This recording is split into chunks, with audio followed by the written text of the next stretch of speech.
जय श्री कृष्ण। राधे राधे। बोलिए भगवत भगवान की जय।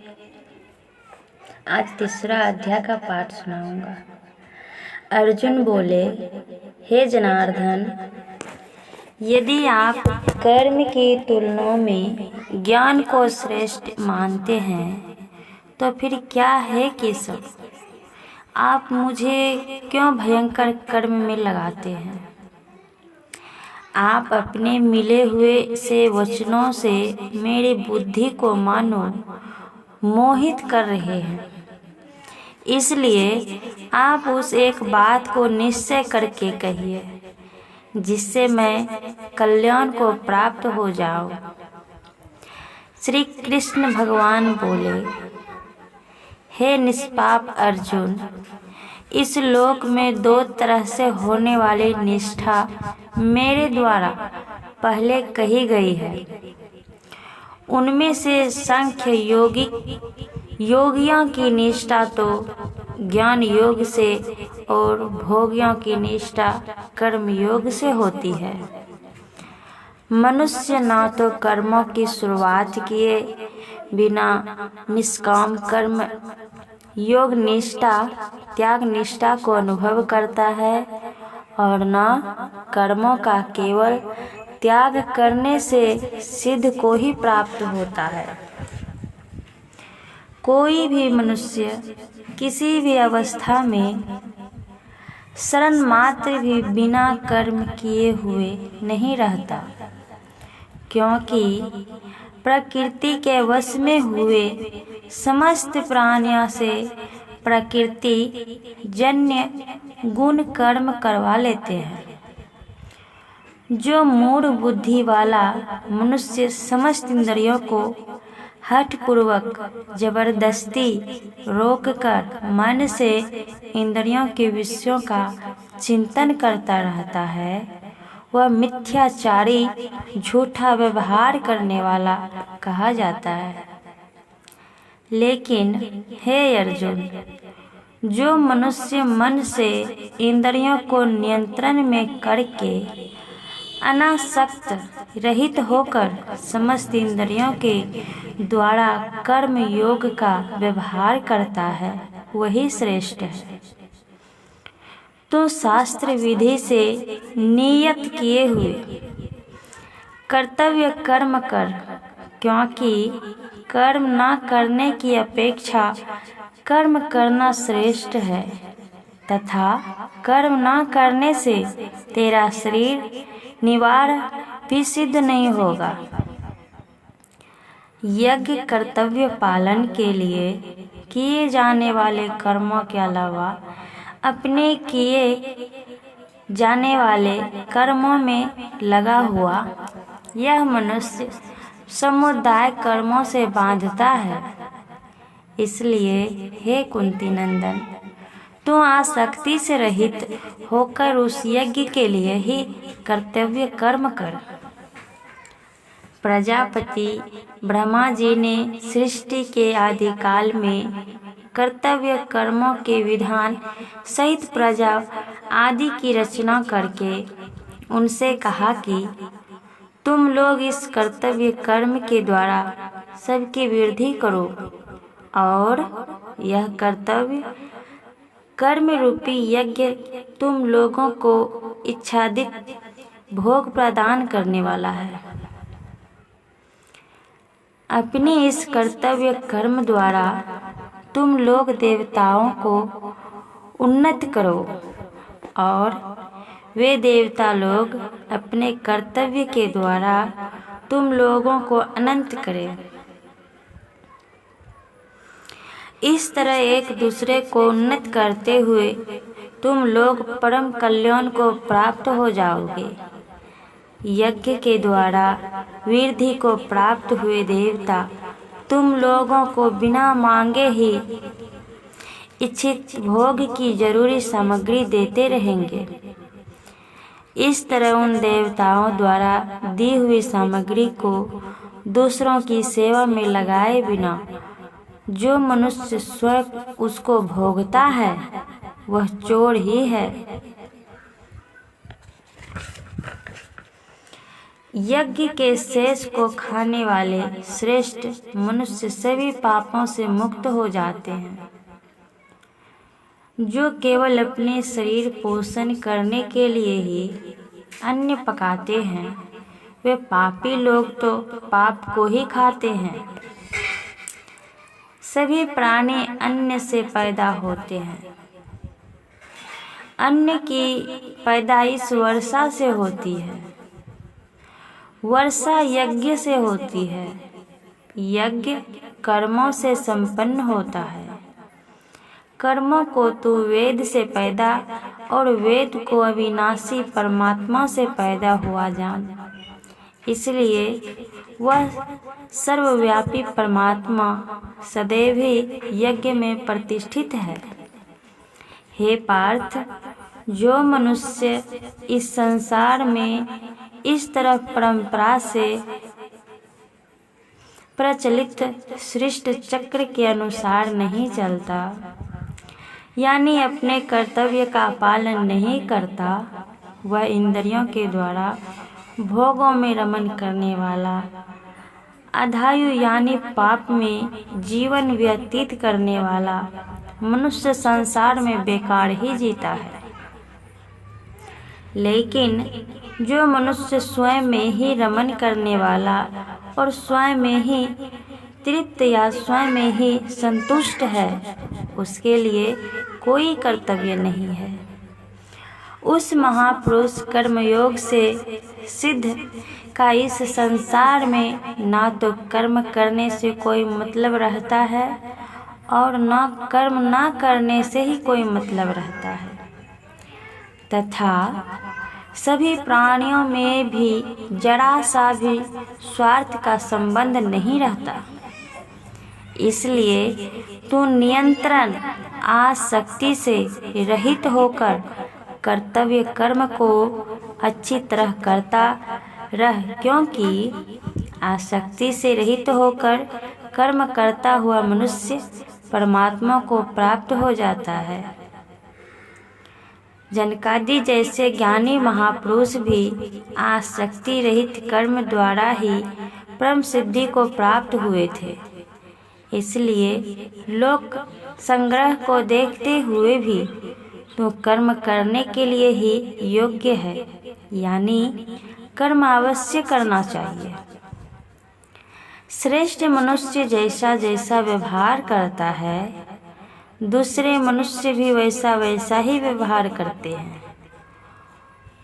वह जो कुछ प्रमाण कर देता है, दूसरे मनुष्य भी उसी के अनुसार व्यवहार करते हैं। हे पार्थ, मुझे इन तीनों लोकों में ना तो कुछ कर्तव्य है और ना कोई पाप करने योग्य वस्तु प्राप्त है, फिर भी मैं कर्तव्य कर्म में ही लगा रहता हूँ। क्योंकि हे पार्थ, यदि मैं किसी भी समय सावधान होकर कर्तव्य कर्म ना करूँ तो बहुत हानि हो जाए, क्योंकि मनुष्य सब तरह से मेरे ही मार्ग का अनुसरण करते हैं। यदि मैं कर्म ना भी करूं तो ये सब मनुष्य नष्ट भ्रष्ट हो जाए और मैं वर्ग संकर्ता को करने वाला हूँ तथा इस सारी प्रजा को समाप्त करने वाला बनूं। हे भारत, कर्मों में लगे हुए अज्ञानी मनुष्य जिस तरह कर्म करते हैं, आसक्ति रहित तत्वज्ञ ज्ञान भी लोग संग्रह करना चाहता हुआ उसी तरह कर्म करे। सावधान तत्वज्ञ परमात्मा के स्वरूप में अटल स्थित महापुरुष कर्मों में लगे हुए अनजान मनुष्य की बुद्धि में भ्रम हुआ उनसे भ्रम पैदा न करे, बल्कि स्वयं सभी कर्मों को उत्तम तरह से करता हुआ उनसे भी वैसा ही करवाए। वास्तव में सारे कर्म सब तरह से प्रकृति के गुणों द्वारा किए जाते हैं, लेकिन अहंकार से मोहित अंतःकरण वाला अज्ञानी मनुष्य में करता हूँ ऐसा मानता है। लेकिन हे महाबाहु, गुण विभाग और कर्म विभाग को तत्व से जानने वाला महापुरुष सारे गुण ही गुणों में बरत रहे हैं ऐसा मानकर उनमें आसक्त नहीं होता। प्रकृति के गुणों से अत्यंत मोहित हुए अज्ञानी मनुष्य गुणों को कर्मों में लगे रहते हैं। उनकी पूरी तरह न समझने वाले मंदबुद्धि अज्ञानियों को पूरी तरह जानने वाला ज्ञानी मनुष्य विचलित ना करे।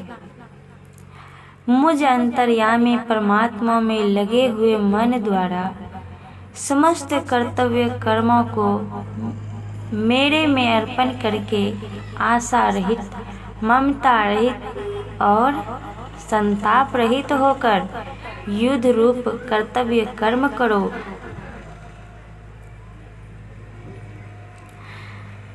जो मनुष्य दोष दृष्टि से रहित होकर श्रद्धापूर्वक मेरे इस मत को सदैव पालन करते हैं, वे भी सब कर्मों के बंधन से मुक्त हो जाते हैं।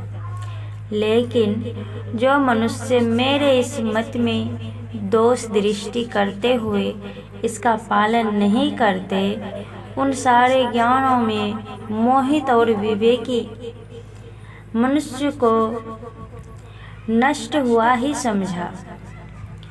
सब प्राणी प्रकृति को प्राप्त होते हैं, यानी अपने स्वभाव के वशीभूत हुए कर्म करते हैं। ज्ञानी महापुरुष भी अपनी प्रकृति के अनुसार चेष्टा करता है, फिर इसमें किसी का हट क्या करेगा। इंद्रिय के अर्थ में, यानी प्रत्येक इंद्र के प्रत्येक विषय में मनुष्य के राग और द्वेष अनुकूलता और प्रतिकूलता को लेकर स्थित है। मनुष्य को उन दोनों के वश में नहीं होना चाहिए, क्योंकि वे दोनों ही इसके कल्याण के रास्ते में बाधा डालने वाले शत्रु हैं। अच्छी तरह व्यवहार में लाए हुए दूसरे के धर्म से गुण रहित अपना धर्म श्रेष्ठ है। अपने धर्म में तो मरना भी कल्याण करने वाला है और दूसरे का धर्म भय को देने वाला है। अर्जुन बोले, हे वानश्री, तो फिर यह मनुष्य ना चाहता हुआ भी जबरदस्ती लगाए हुए कि इस तरह किसके प्रेरणा पाकर पाप का व्यवहार करता है। श्री कृष्ण भगवान बोले, रजोगुण से पैदा हुआ यह काम योनि कामना की पाप का कारण है। यह काम की क्रोध है, यह बहुत खाने वाला और महापापी है। इस विषय में तुम इसको बैरी समझ। जिस तरह धुएं से आग और मैल से दर्पण ढका जाता है, तथा जिस तरह जेठ से गर्भ ढका जाता है, ऐसे ही उस कामना के द्वारा यह ज्ञान विवेक ढका रहता है। हे कुंती नंदन अर्जुन, इस आग के समान कभी संतुष्ट न होने वाले और विवेकियों के काम रूप निंदा बैरी के द्वारा मनुष्य का ज्ञान विवेक ढका रहता है। इंद्रियों, मन और बुद्धि ये सब इस कामना के स्थान कहे जाते हैं। यह कामना इस मन और इंद्रियों के द्वारा ज्ञान को ढककर देहाभिमानी मनुष्य को मोहित करता है। इसलिए हे भरतवंशियों, में श्रेष्ठ अर्जुन, तुम सबसे पहले इंद्रियों को नियंत्रण में करके इस ज्ञान और विज्ञान का नाश करने वाले महान पापी काम को अवश्य ही बलपूर्वक समाप्त कर दे। इंद्रियों को स्थूल शरीर से परे श्रेष्ठ, सबल, व्यापक और सूक्ष्म कहते हैं। इन इंद्रियों से परे मन है, मन से भी परे बुद्धि है, और जो बुद्धि से भी परे है वह आत्मा है। इस तरह बुद्धि से परे काम को जानकर और स्वयं को नियंत्रण में करके, हे महाबाहो, तो इस काम रूप दुर्जय शत्रु। नारायण श्री बोले, हे लक्ष्मी, एक शूद्र अकेला ही वन में रहता था। अनर्थों से उसने बहुत सा द्रव्य एकत्र किया। किसी कारण से वह द्रव्य जाता रहा। अब वह शूद्र बहुत चिंतित रहने लगा। किसी से पूछा कि ऐसा कोई अंजन बताओ जिसे नेत्र में डालकर पृथ्वी का पदार्थ निकाल लूं। तब किसी ने कहा, मांस मदिरा खाया पिया कर। वह मोटा कर्म करने लगा। एक दिन धन की लालसा कर चोरी करने गया। रास्ते में चोरों ने मार दिया। तदंतर उसने प्रेत की योनि पाई। उस प्रेत योनि में उसे बड़ा दुख हुआ। एक वट के वृक्ष पर रात दिन चिल्लाया करता कि कोई ऐसा भी है जो मुझे इस अधम देह से छुड़ावे। कुछ समय बाद शूद्र की स्त्री से पुत्र जन्मा। जब उसका पुत्र बड़ा हुआ तो एक दिन अपनी माता से पूछने बैठा, मेरा पिता क्या करता था और देहांत किस प्रकार हुआ। तब उसकी माता ने कहा, बेटा, तेरे पिता के पास धन बहुत था, वह सब यूं ही जाता रहा। एक दिन धन की लालसा से चोरी करने गया, परंतु मार्ग में चोरों ने मार डाला। तब उसने कहा, हे माता, उसकी गति कराई थी। तब माता ने कहा, नहीं। फिर कहा, हे माता, उसकी गति करानी चाहिए। यह कहकर वह पंडितों से पूछने लगा और प्रार्थना करी, हे स्वामी, मेरे पिता एक दिशा में जाकर मृत्यु को प्राप्त हुआ है, उसका उद्धार किस प्रकार होवे। तब पंडित ने कहा, तो गया जी जाकर उसकी गति करो, तब पितरों का उद्धार होगा। यह सुनकर उसने माता की आज्ञा लेकर गया जी को गमन किया। प्रयागराज का दर्शन स्नान करके फिर आगे को चला। रास्ते में एक वृक्ष के नीचे बैठा। वहां उसको बड़ा भय हुआ। यह वही वृक्ष वहां था जहां उसका पिता प्रेत की योनि को प्राप्त हुआ था। उसी जगह में चोरों ने उसको मारा था। तब उस बालक ने अपना गुरु मंत्र पढ़ा। उसका एक और भी नियम था, वह एक अध्याय श्री गीता जी का भी नित्य पाठ किया करता था। उस दिन उसने श्री गीता जी के 3रे अध्याय का पाठ उस वृक्ष के तले बैठकर किया। वह उसके पिता ने प्रेत की योनि में सुना। सुन के उसकी प्रेत देह छूट गई, देव देही पाई। स्वर्ग से विमान आए और वह विमान पर चढ़कर उसके सामने आया और आकर आशीर्वाद दिया और कहा, हे पुत्र, मैं तेरा पिता हूँ जो मरकर प्रेत हुआ था। इस तेरे पाठ करने से मेरी यह देव देही हुई। अब मेरा उद्धार हुआ है। अब तो गया जी में अपनी खुशी से जा। इतना सुनकर पुत्र ने कहा, हे पिताजी, कुछ और आज्ञा करो। जो मैं आपकी सेवा करूं। तब उस देवदेही ने कहा, देख, मेरे 7 पीढ़ियां पितर नरक में पड़ी हैं, वे बड़े दुखी हैं। अब तो श्री गीता जी के 3 अध्याय का पाठ करके उनको इस दुख से मुक्ति प्रदान कर। इतना वचन कहकर वह देवदेही स्वर्ग को गई।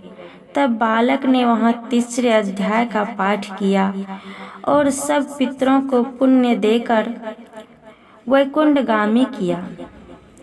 जो प्राणी श्री गीता जी का पाठ करे, यो श्रवण करे, उसका फल कहाँ तक कहे, कहने में नहीं आ सकता। अब नारायण जी ने कहा, हे लक्ष्मी, यह 3 अध्याय का जो फल मैंने तेरे लिए कहा है, सो तुमने उसे सुना है। जय श्री कृष्ण।